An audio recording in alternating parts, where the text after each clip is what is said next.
We're all here on this bright Monday morning, June the 22nd, reading in 2 Kings chapters 3 and 4. Hi, Jane. Good morning.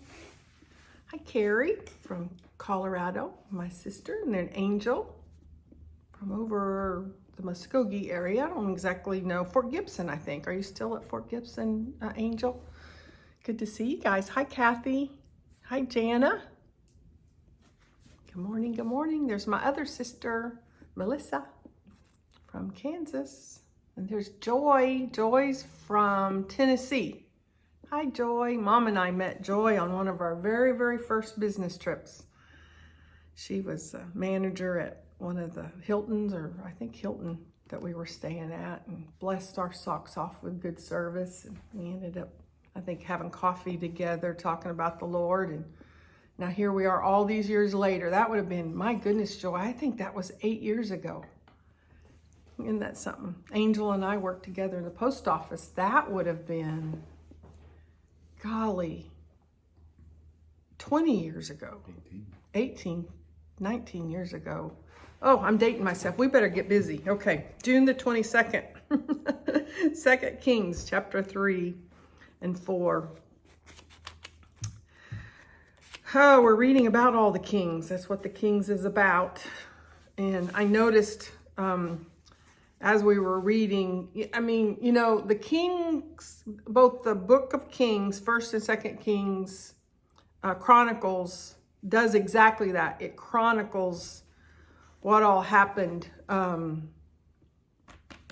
during the span of the particular king's reign. And at the end, you'll see it all says, was it not written? Was it not written in the book about this king and that king? So it's kind of going through the kings. It also, we just finished up reading about Elijah, the death of Elijah, and how Elisha prayed and asked for a double portion once Elijah was taken up into heaven. But today, as things was really, really going bad, I want to look in verse 9, I think. The king of Edom and his troops joined them, and all three armies traveled along a roundabout route through the wilderness for 7 days, but there was no water for the men or their animals, and it was getting desperate. I mean, we're talking about a horrible drought where there was no water. And then verse 11 is the one that I want to really focus on. But King Jehoshaphat of Judah asked, "Is there no prophet of the Lord with us? If there is, we can ask the Lord what to do through him." And it just, I mean, it just kind of brings me to that place of that I've been to so many times, I guess, and that is when you don't know what else to do. When there's nothing else left to do, we pray. And back then, they had to ask for a priest. They had to get a prophet that could speak for them to God and that would speak back from God for them. But I don't know why, when I read that this morning, that it kind of rose up in me that we still oftentimes are just looking for a person. We're looking for that person that, oh, I want a word from God. If only that person will speak to me for God. If only that person will, when we have full access to him now. I mean, full access to him now. We don't have to wait for the prophet to come and give us a word from God. But, you know, it's just as important for us to seek God during the good times. It is the bad times. During the bad times, when there's nothing left, I mean, there wasn't anything left for him to do but to seek God. And then we're reading about all of the miracles that Elisha performed after Elijah was already gone. So Elijah, again, didn't even have to die. He was taken up in a whirlwind to God. And yet it's almost as though Elisha does every bit as much in the way of miracles as what Elijah did. Verse 20, there's my word, suddenly appears. The next day, at about the time when the morning sacrifice was offered, water suddenly appeared it was flowing from the direction of Edom, and soon there was water everywhere. And of course, this is after Elisha had sought God on their behalf. And then chapter 4 is the story of the widow. A member of the group of the prophets came to Elisha and cried out, "My husband who served you is dead.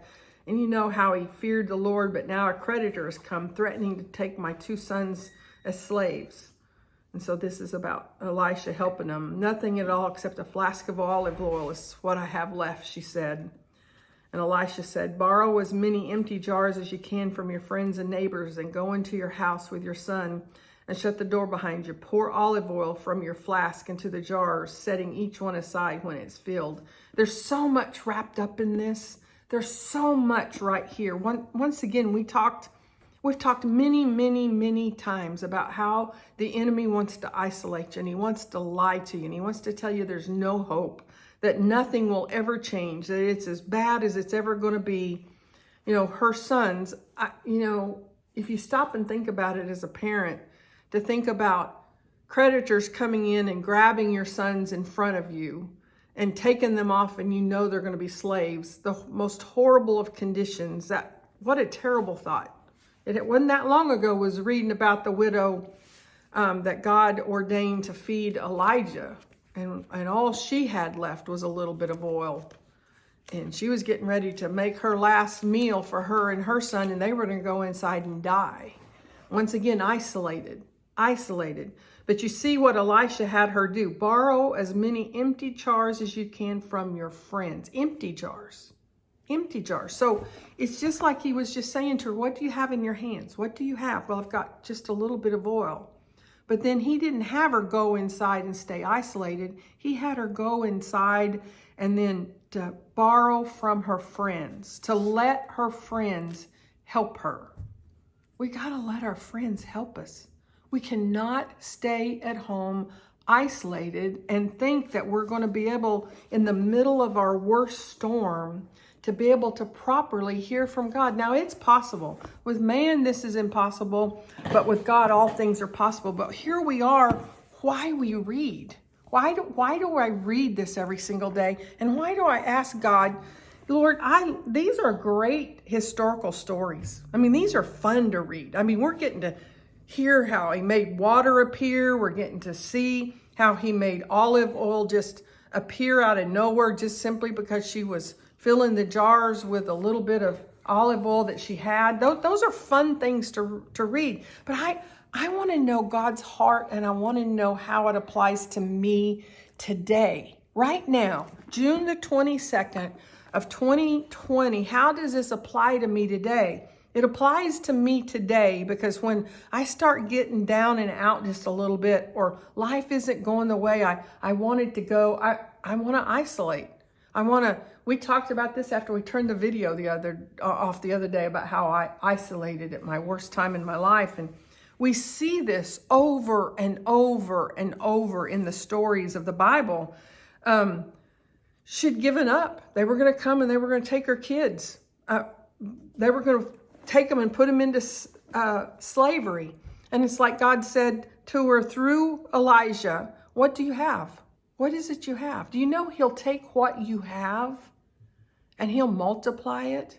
It's like if you dedicate it to him and you do what he said to do, it's like planting a seed.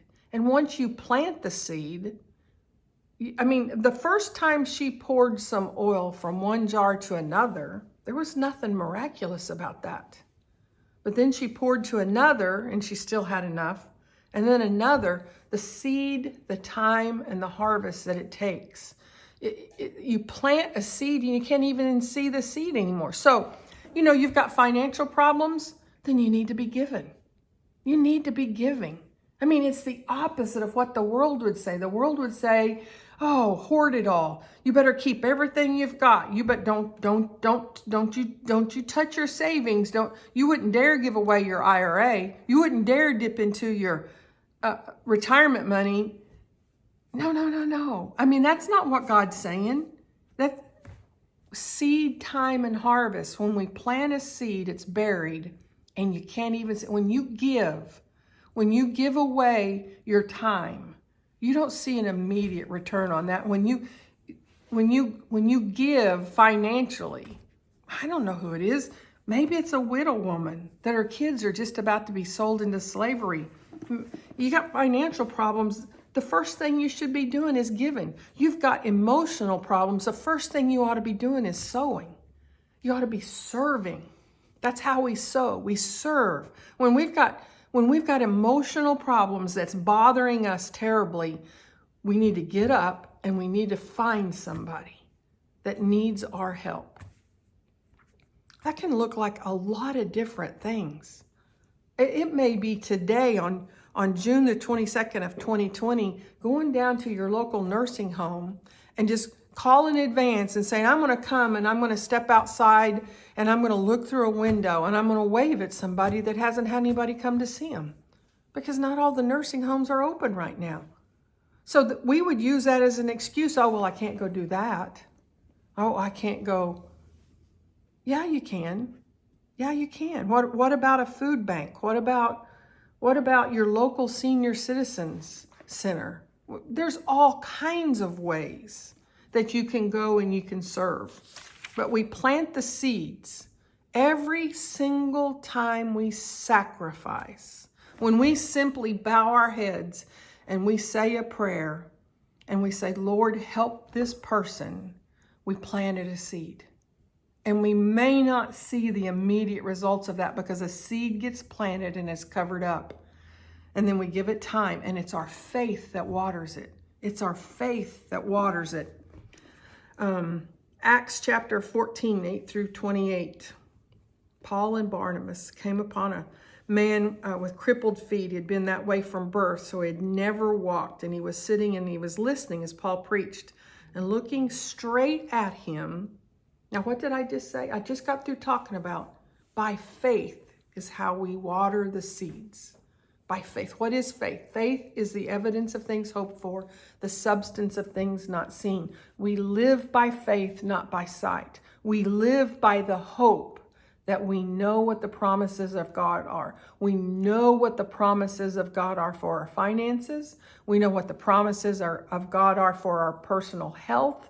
We know what the promises of God are for our children and our children's children. And we know what the promises of God are for our relationships and for our marriages and for each other. And it's by faith. It's by faith. So Paul realized he had faith to be healed. See, there's the water. He had already planted the seed. So Paul called to him in a loud voice, stand up. And the man jumped to his feet and started walking. What are you believing today? What are you believing? Are you believing you're supposed to be sick? Are you believing you can't kick that habit of alcohol or drugs or loneliness or depression or financial troubles? What are you believing? I mean, do you know how powerful our thoughts become, especially with our words? Our words are, oh, you don't know the trouble I've had. They were going to die. They didn't have any water. And then somebody spoke and said, if we can just find the man of God, then maybe he'll speak to God for us. He spoke words. But we spend more time describing our problems and speaking our problems out loud. And pretty soon we focus so much on our problems that faith isn't even alive in us anymore. There's no more hope. We can't give up. I mean, all the way through here. See, that's what happens when I read. All the way through here.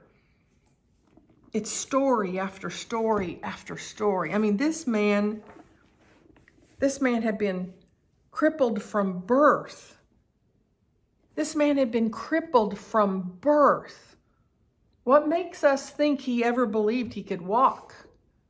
Well, I'll tell you what makes us think that. Paul realized he had faith to be healed.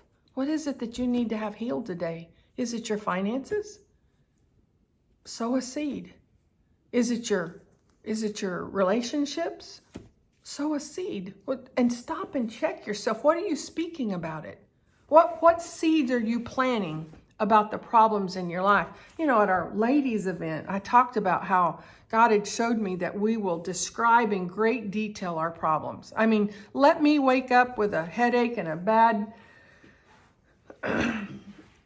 bad feeling, and oh my goodness, I mean, to this day, folks, I'm just being honest with you. I can describe that headache. I can tell you how bad it is. I can tell you where it's at, tell you where it's located. I can tell you how bad my back hurts. I can tell you how it felt when I was trying to sleep. And unfortunately, too many times that's what I do instead of, I'm healed. I'm healed. By his stripes, I'm healed. Jesus paid the price so I don't have to have this headache. Jesus paid the price so I don't have to have these financial problems.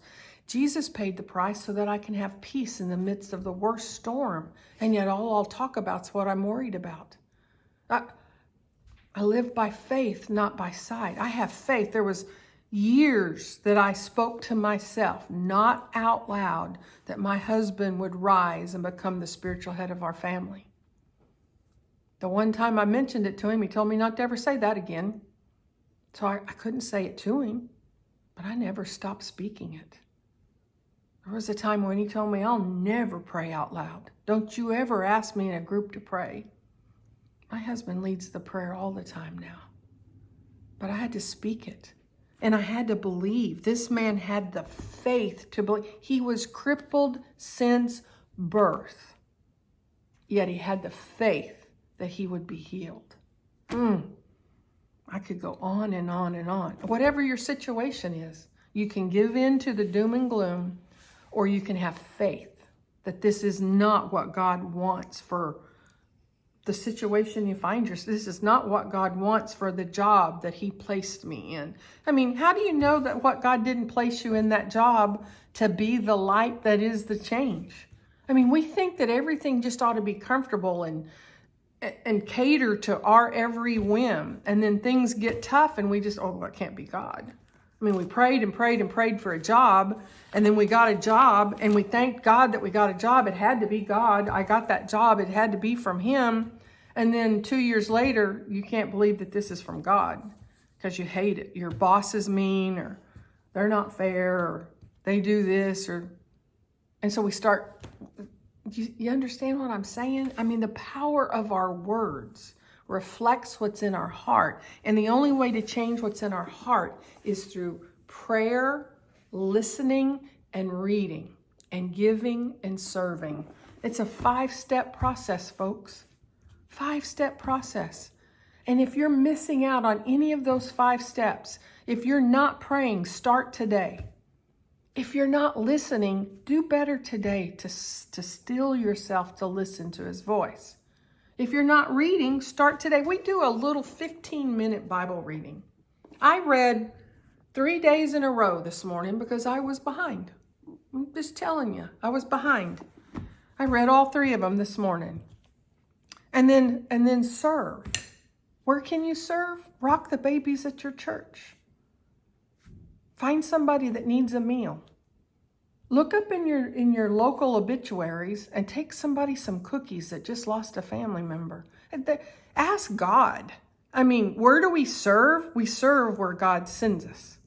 That's where we serve. He'll show you. He'll open the doors. When you pray and you say, okay, Lord, I heard her. I think that was you speaking through Elizabeth. I'm supposed to serve somewhere. Okay, where do I serve? The next thing you know is you'll be given an opportunity. You don't even realize it was an answer to your prayer. That's the way he works. And give. Absolutely, the tithe is the minimum. Where you're being fed is where you ought to be giving your 10%. But the tithe has been fulfilled. It's all his. If it's all his, but you need to be giving. Give where you're fed. Give where there's a need. But in all of it, you don't give until God tells you to give. Always, always pray, Lord, am I supposed to do this?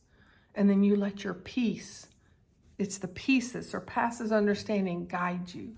You'll have peace in what you're supposed to do next. And stop thinking that you're going to get all the answers for the next 2 weeks, or until the kids get grown, or until the kids get out of college, or till the kids, whatever. I mean, don't we base a lot of what we do? I did. Oh, if they'll just get out of diapers. I quit buying diapers. Life will be better. My finances will be better if I quit spending all this money on diapers. Well, if I can just get them into high school, they'll be independent on their own. And those of us with teenagers, isn't that a funny thing? But that's what we do. That's what we do. Pray. Ask God. He'll show you. 5 steps. Don't leave any of them out. 5 steps. Pray. Listen. Read. Serve. And give. And watch your life turn around. Love y'all.